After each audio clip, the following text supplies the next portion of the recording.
catacombs, and that Paris was being swallowed up. And when these impressions were past, all day long without respite I suffered an incurable and intolerable desolation, verging on despair. I thought myself, in fact, rejected by God, lost, damned. I felt something like the suffering of hell. Before that I had never even thought of hell. My mind had never turned in that direction. Neither discourses nor reflections had impressed me in that way.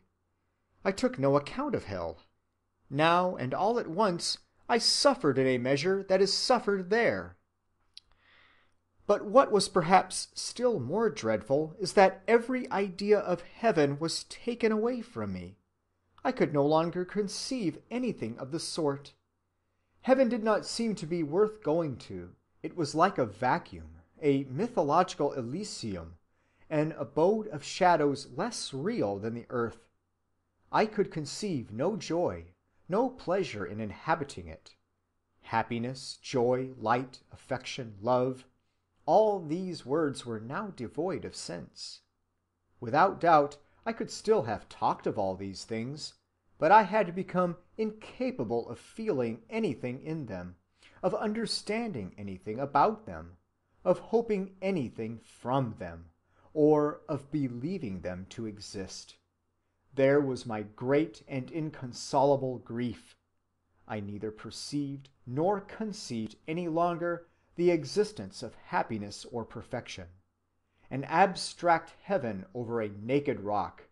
Such was my present abode for eternity." Footnote.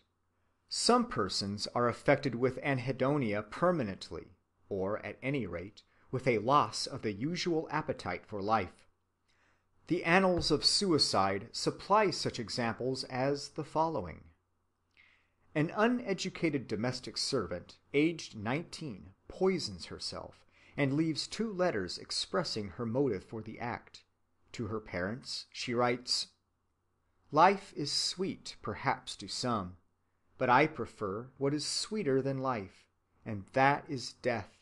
So good‐bye forever, my dear parents. It is nobody's fault, but a strong desire of my own which I have longed to fulfill for 3 or 4 years. I have always had a hope that some day I might have an opportunity of fulfilling it, and now it has come.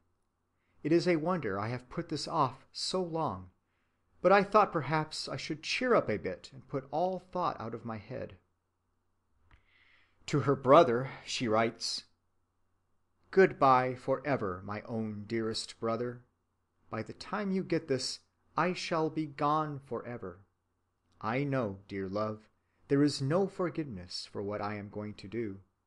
I am tired of living, so I am willing to die. Life may be sweet to some, but death to me is sweeter." End of Lecture 6.